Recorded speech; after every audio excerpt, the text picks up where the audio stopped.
Good evening. कैसे हैं आप लोग? आई होप कि आप लोग अच्छे होंगे। और आज मैं अपने इवनिंग रूटीन आप लोगों के साथ शेयर करने वाली हूँ। तो अभी बज रहे हैं शाम के 5 बज रहे हैं, 5:30 बज रहे हैं। और अभी जस्ट मैं हाथ मुँह धोकर रेडी हुई हूँ। और बहुत प्यास लगी थी, जैसे लग रहा था मैं काफ़ी टाइम से पानी नहीं पी हूँ। तो मैं आराम से पहले बैठकर मैं पानी पी ले रही हूँ, उसके बाद मैं किचन में जाऊँगी। तो मैं किचन में आ चुकी हूँ और दूध वाला दूध देकर चला जाता है गेट पे ही, और बाहर पड़ा रहता है वो। तो थोड़ी देर बाद मैं उठाकर लाती हूँ, just because of corona virus.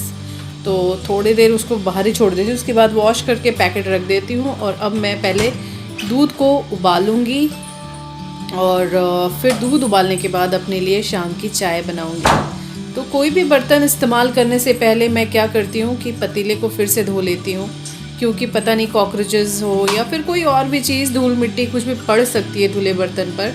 तो इसलिए बगैर धोए मैं मतलब यूज़ नहीं करती। तो चलिए, अब ये चीज़ें मैं थोड़ा हाथों हाथ वॉश करके रख दूँ। और ये जो सीज़र है ये किचन के लिए, किसी और चीज़ को मैं कट नहीं करती, किचन की चीज़ों के लिए इस्तेमाल करती हूँ। तो अब मैं एक तरफ दूध उबालने के लिए रख दूँगी। और जब से ये वाला गैस चूल्हा आया है ना, बहुत कंफर्टेबल हो रहा है। मतलब मेरे काम का जो टाइम लगता था वो थोड़ा आधा टाइम लग रहा है। तो मैं बहुत खुश हूँ। तो चलिए, अब गर्मा गर्म चाय बनाती हूँ, वो भी अदरक वाली। अदरक वाली चाय सबको ही पसंद आती है ना। और अभी तो थोड़ा सा वेदर क्या है, इतनी गर्मी नहीं है। बॉम्बे में इतनी गर्मी अभी नहीं है, बट गर्मी ही है। उस हिसाब से अदरक वाली चाय चल जाती है। और नॉर्थ में तो पूरी कड़ाके की ठंड पड़ रही है, तो और भी अदरक वाली चाय का जो मज़ा है वो दुगना हो जाता है। तो अब मैं इसमें डालूँगी अदरक। अदरक के बिना चाय का मज़ा बिल्कुल भी नहीं आता। मैं तो ढेर सारा अदरक डाल देती हूँ। और ये आधी कप चाय के लिए इतना अदरक बहुत ज़्यादा होता है। तो इसको मैं पहले पकाऊंगी अच्छे से। और आजकल आप लोग व्लॉग देख नहीं रहे हो, पता नहीं क्यों। देखा कीजिए और मेरे ब्लॉग को शेयर भी किया कीजिए, तो मुझे अच्छा लगेगा। क्योंकि हम इतनी मेहनत करते हैं और आप लोगों के लिए करते हैं। अगर आप लोग ही नहीं देखेंगे, आप लोग ही इंटरेस्ट नहीं लेंगे ब्लॉग में, तो फिर मतलब मेहनत जो होता है वो बेकार चला जाता है। तो देखा कीजिए, जब आप लोग देखते हैं और अच्छे अच्छे कमेंट्स करते हैं ना, तो बहुत खुशी मिलती है, दिल खुश हो जाता है। लगता है कि मेहनत जो है ना वो मतलब किसी काम में आया, आपको एंटरटेन करने में या फिर आपको कुछ अच्छे आइडियाज़ देने में। तो मुझे अच्छा लगता है। तो कमेंट किया कीजिए बहुत सारे, और मुझे इंस्टा पे भी फॉलो कीजिए। वहाँ पे मैं आपके कमेंट्स के वहाँ भी जवाब दूँगी, जितने दे सकती हूँ। तो चलिए, चाय बन गई थी और मैं आ गई हूँ चाय पीने के लिए। और साथ में मेरी बेटी के लिए कुछ खाने के लिए लेकर आई हूँ। तो वो कर रही है स्टडी, तो मैं चाय पीती रहूँगी और उसे कुछ ना कुछ पढ़ने के लिए बताती भी रहूँगी, और वो कुछ खा भी लेगी इसी बहाने। तो जीविका, बिल्कुल जीविका मेरी बेटी आप लोग नाम जानते हैं। तो वो रेडी हो चुकी थी नाइट ड्रेस पहनकर, क्योंकि शाम को वो डायरेक्ट, क्योंकि आजकल शाम को मैं नीचे नहीं ले जाती, तो वो तैयार ही हो जाती है सोने वाले कपड़े में। और उसको स्टडी करना बहुत पसंद है। और क्या कहते हैं, मतलब मैथ्स बहुत पसंद है। तो उसको आप मैथ्स पढ़ाओगे मेरी बेटी को, तो वो बहुत इंटरेस्ट लेकर पढ़ती है। और मुझे बहुत प्राउड फील होता है कि चलो, बच्चा जब कुछ पढ़ने में अच्छा इंटरेस्ट ले रहा होता है ना, तो अंदर से वो वाली खुशी आती है।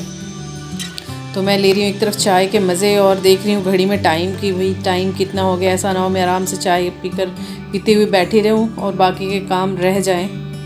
तो अब इसको मैं खिला लूँगी, फिर मैं देखती हूँ क्या करती हूँ जाकर किचन में।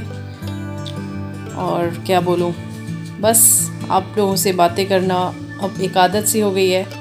इसलिए आप लोगों से बातें करती हूँ ना, तो बहुत ज़्यादा मतलब हल्का लगता है दिल। जैसे कभी बहुत परेशान भी रहो और आप लोगों से बातें करके ना दिल बहुत हल्का हो जाता है। तो ऐसे ही आप लोग मुझसे जुड़े रहें और अपना प्यार और अपना सपोर्ट मेरे चैनल को देते रहें।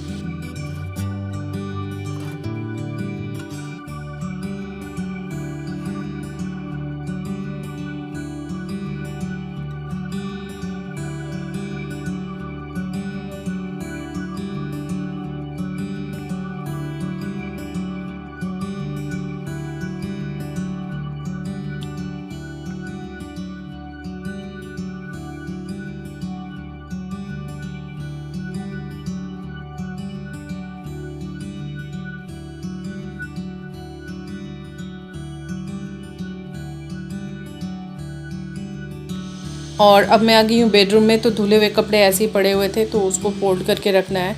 साथ ही मैं देख रही हूँ टीवी। यही टाइम है कि थोड़ा सा मैं टीवी देख लूँगी। और टीवी देखते देखते जब कपड़े फोल्ड हो जाते हैं तो पता ही नहीं चलता, क्योंकि ये काम मुझे सबसे ज़्यादा बोरिंग काम लगता है। मैं पता नहीं कपड़े फोल्ड करने से बहुत भागती हूँ। कोई भी काम दे दो, लेकिन ये कपड़े फोल्ड करना मेरे बस की बात है, बट मज़ा नहीं आता मुझे इस काम में। तो मैं टीवी चला ली हूँ और साथ ही मैं देख रही हूँ, तो इसी बहाने ये काम हो जाएगा, वरना फिर मेरे कपड़े इधर से उधर पड़े रहेंगे।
कपड़ों को अगर आपने फ़ोल्ड कर लिया है तो एज़ इट इज़ फटाक से आप अपने कबर्ड में ऑर्गेनाइज़ कर लीजिए, वरना वो कपड़े वापस के वापस खुल जाते हैं। चाहे वो बच्चे कर दें या फिर खुद से ही कपड़े गिर जाते हैं, वापस बेकार हो जाते हैं। तो मैं ये काम नहीं भूलती कि कपड़े अगर फ़ोल्ड कर दिए ना, मैं फटाक से कबर्ड में लगा देती हूँ, तो वो कपड़े सही रहते हैं, वरना सारा का सारा मेहनत ना मिट्टी में मिल जाता है।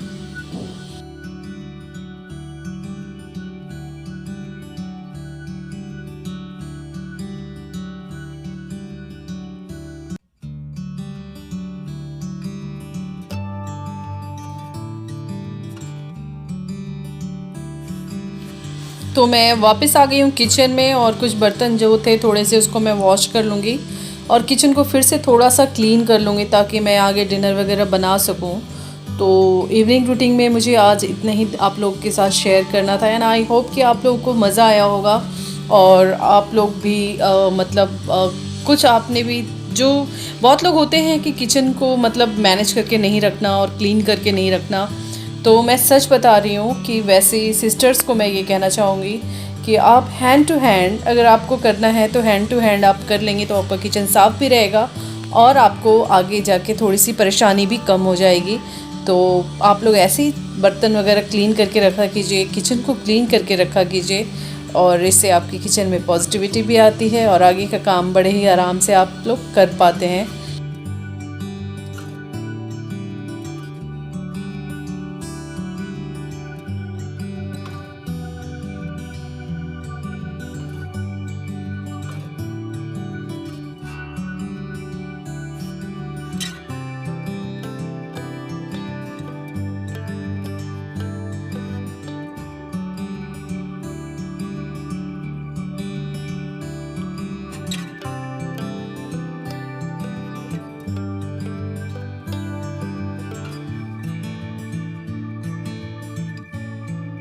तो किचन का काम ऑलमोस्ट हो चुका है, एंड आई होप कि आज का व्लॉग आप लोग को पसंद आया होगा। तो प्लीज़ लाइक शेयर और सब्सक्राइब करना मत भूलिएगा, और इंस्टा पे हमें फॉलो करना भी मत भूलिएगा। Bye bye.